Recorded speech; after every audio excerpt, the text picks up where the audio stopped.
Amaphelo la ngozondo khubona oqondo mafunda bezitho nontanda kuphakanyiswa ovapho noma nontanga sodibandlela Wednesday namhlanje is the 4th of August lolo suku ke lwe-counter book apho siye sithi sondela uzobhala bhala ke i-heading namhlanje ithi isidikili sabe sincokola ngaso ke isidikili phambi koba singene kuso ke isidikili noba ube wena ulola ipen kube zipenza ngoku zezi zilolwayo sithi wena muntu obhalisileyo othi ufuna ufunda ngamayeza ukuba awufumenanga i-correspondence kuthi namhlanje yazi bikhona ingxaki nenamba oyisebenzisile ufuna kusikhangele ke ukwenzela uba sikwazi ukufaka eklasini sisebenzisa WhatsApp ke because the first into yenziwayo kuba ku create WhatsApp group esicommunicate ngayo kumuntu wonke uba una WhatsApp ke kuphandle kuwe nanso ke announcement ebalulekile wena muntu othi ufuna ufunda iform izawukhivale for yonke inyanga iyovulwa xa kuqala inyanga kabana kanene kaSeptember masipheze ke nge-announcement singene kuso isidikili ke bantu abahle liyeza elithandwayo liyeza elihle is a shrub is not a tree is a shrub njeba yilo shrub ke khula kwezo ndawo zithanda uxweba ixesha elininzi isidikili sithi masiqale siyitshayelele into yesidikili ngelithi mhlawumbe masiqale kuyo i-scientific name izokwazi uba icace lento sithetha ngayo isidikili esi siphuma kwifamily ekuthiwa yi-Thymilaceae yabona ke lamagama afuna ubhela aqala aqhwanyaze yi-Thymilaceae le family lena inamayeza amaninzi idume ngokuba amagqabi ayafana let's emphasize amagqabi kule family is the main reason eyenza uba le family ibe yile family nothing more than amagqabi any other thing i-flowers azifani i-roots ngaphansi azifani ubuninzi bazo kodwa amagqabi xa ujonge kude ayafana elona gama ke lidumileyo scientifically even though ke ngoku sebesebenzisa elilithi Lasiosiphon masonerianus uyayibona ke eli alibizeki elona lalibizeka kwakuthiwa yi-Nidia cuneata masebenzeni yena because it's still a scientific name yakhe siyeke le ayingabizeki sithi yi-Nidia cuneata apha ke uba usearcha u-Nidia ngu-GNIDIA wena mntu koyibonayo sibhalile i-Nidia cuneata lifana ke eliyeza neyeza ekuthiwa ngumsila wengwe uzabona bephikisana ke abantu baka-Facebook hayi ngumsila wengwe hayi sisidikili ziyafana the flowers ziyellow if you look at the picture right now sisidikili esi you see the leaves the flower is yellow but if you look at the stalk is reddish kanti if ujonga umsila wengwe nawo umsila wengwe yi-Nidia iyafana nale because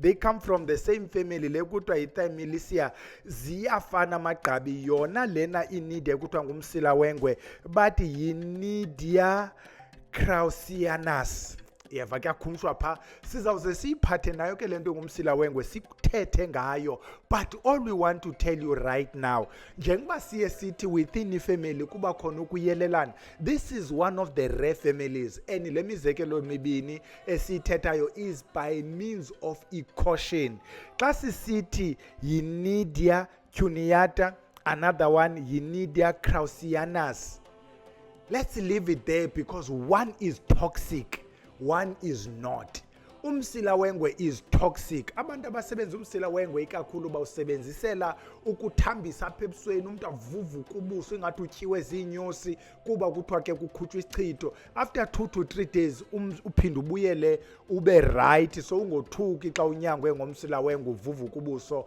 scientifically they tell you why uzawuvuvuka obabuso is because the body is rejecting lento is toxic kuzawuthethwa ngento okuthiwa yi-allergic reaction siye sithi ke kubantu abanyangayo imizimba yabantu ayifani omnye umuntu uzawumsebenza ngomsila wengwe abe nalento kuthiwa yi-shock ayovuka etheatre umuntu wabantu because i-reaction was too much le reaction ngenxa yayo lento ngumsila wengwe we learned somewhere we don't want to say it's true but it's doing the rounds ukuthi ezitrongweni they've used umsila wengwe as a poison we're not sure we're not spreading lies and rumors but we've heard it somewhere ukuthi ezitrongweni they've used it as a poison ukubulala abanye abantu so sithi be far from umsila wengwe unless you know what you're doing. Eyona nto ke ngenye osetyenziselwa yona umsila wengwe is for ukucima izinqa.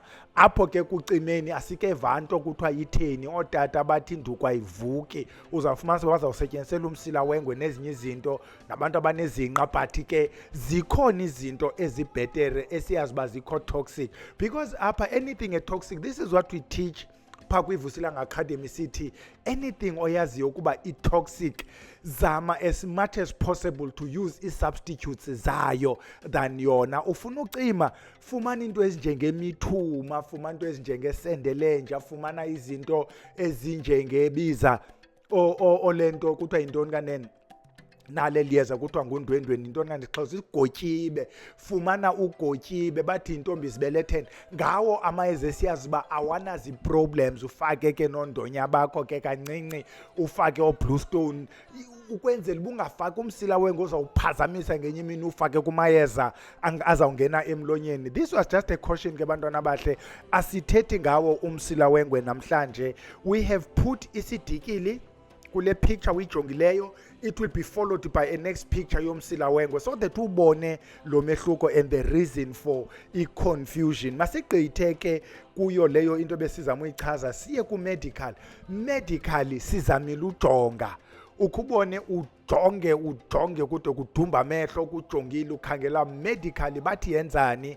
I believe wena mntu ke who's a student se-university ethile one-access kwi-databases, because we thina mos siyazisokolela, we're not subscribed kwezi databases ezibhatalelwayo. If you can search, maybe you may find something about yona iNidia Cunhata. Khawusisincedise ubhala apha ngaphansi ukuthi medical bathi yenzani. The only thing we found inye jwi yethi lento itrita ifever, bade ngesilungu bayibize ngokuba yi-fever bush. Uyayiva ke ngolento yale fever bush, it goes back to what we've said before ukuthi the common names are misleading. There is a fever bush, isidikili, there's a fever tree, umkhanyakude. You remember sithetha ngomkhanyakude. There's a lemon fever tree, lemon fever bush, tonton fever bush. Umzekelo umsuzwana nayo hamba ube nefiva phakathi uba uyawulandela igama layo elicommon, namanye ango fever tree, fever bush. So if you search mntana omhle, don't search the common names, search the scientific name. There will be one Nidia Cunhata. Yile sithetha ngayo kuba uyafuna ukukhumtsha kakhulu uthi Lasiosiphon meissnerianus. Hey, masigqithe sithe ke medical akho nto siyibhaqileyo, sihlaba ukhwelo ke ukuthi sincedise. Masingene kwezo mayezeni. Wenzani lo mayezeni ngayo lento kuthiwa sisidikili. Isidikili in the main, phaa koFacebook, uba uyangena koFacebook uzawufumanisa uba sisetyenziswa kwizinto zezibambelelo. Bonke abathi bathandane naye uBhele, umntu wam, ndithi mabanukelane naye uBhele, baxabane bagqebhane ngamazembe. Hey, yayibona ke kuyathakathwa ke ngoku. Uzayisebenzisa ke umntu wakhona ke lento esisidikili ke ayisebenzise kwezi ndawo zichazwayo. Iya phaa esikolweni kwaVusilanga apho sizincokolayo. Ezinye zezinto esingakwazi ukuzincokola publicly siyazincokola phayana ekhusini, because ngabantu abakule group ezofunda ngawo amayeza. Isidikili ke basebenzisa as isibambelelo, yona nto sisa bayithandela yona. Nantsi ke into efuna ukuxela ngayo isidikili, as we keep saying phaya kwaVusilanga siye sithi to understand iyeza. When we start lento kuthiwa zii-basics zeyeza, we look at so many things around iyeza. We look at the shape eliyeza, we look at the smell, the consistency, the texture, physical appearance, the name of eliyeza, where it grows and so on and so forth. Into ezininzi esizijongayo ngeyeza likwazi ukukuncedisa kiyeza if you look at all these characteristics ukuthi lizawusenzela ntoni eliyeza. Nantsi into endifuna uyibalula ngesidikili. When you look at the texture, isidikili is a root esetyenziswayo, not lo mphezulu. Even though umphezulu iyasetyenziswa, andizuthetha ngawo, bazawuxela abantu ukuthi iyasebenza xa wophukile. Asingenanga kuloo nto, aselanga miphezulu apha, sithetha nga the root, because xa uyothenga yiyo ozawudibana nayo. By the way, nalo mphezulu iyasebenza nakwizichitho, but ke sithi the root le ozawuthi xa uyothenga uthenge yona, if you grate it, it will give you a cotton consistency. xa uyigrate okanye uyingqusha, it gives you ngathi yi-cotton. Understand ke le party, because andizuyiphinda and andizukuyi-emphasize, sithi that is one of the things about isidikili. Masingene ke sithi, one, iyangena kwizinto zezibambelelo, ingena kwisibambelelo esiselwa, ingena kwisibambelelo sangaphantsi. Number 2, lento iyakuncedisa xa usilwa neentshaba, uyidibanise namanye amayeza okulwa neentshaba, ugxotha intshaba, ufake omvuthuza, ofake omhlakaza, kuqhuma uthuli. Iyangena lento kwizichitho. Remember sithi lento iyasenza isichitho. Xa sisithi lento yenza isibambelelo, we mean yenza isichitho, because kaloku xa usithi bonke abathandana noBhele makwenzeke le nale nale banukelane, lo mntu ewathandana noBhele kuthiwa xa kuthethwa ngaye kuthiwa unesichitho. Ngokwamayeza ke siye sithi lonke iyeza elikhanda uleft liyamkhanda uright, elikhanda up liyamkhanda down, elikhanda liyamkhanda uyayivamos apha yakhona. Kuba sisithi lento iyasikhanda isichitho, iyasikhupha isichitho. Uzayobajonga ke xa bekhupha izichitho, befaka onukani, befaka omsuzwana, bejikisa izinto zibuyela ebantwini bazo. Iyayenza loo nto. Sithe lento iyalwa neentshaba zakho mntana omhle, lento njengoba besithile uyifaka omhlakaza, sithi nalapha kwisichitho xa usikhupha uyasihlakaza. Siphinde sithi eliyeza bayalisebenzisa kwizinto ezicuphayo. Xa becupha bafaka omankunku, kuqhuma uthuli, kuyathakwa ngabantu abathakayo, bathatha isidikili. Remember what isidikili property is. Iyakwenzela lento siyitshilo uba iyangena kuzo impinda. Xa ubuyisela into emntwini wayo, asithethi ngesichitho nje, sithetha wena mntu othi ufuna ubuyisela izinto ebantwini bazo, ufuna ufake impinda, ophinda mshayo, ufake ophenduka, ufake onke la mayeza ophindisa ogqoma, ufake naso isidikili, usidibanise ke namanye amayeza ukuthi bonke abathi xa kuthi into zabo mazibuyele kuzo. That was number 5, mazibuyele kubo. Number 6, sithi wena mntu othi nali inyawo liyandidumbela. Kwizinto ke za kudumbisa amanyawo baza kuxelela into enjengomabohlololo. Faka ibohlololo, bathi zichips ke xa beyikhumsha.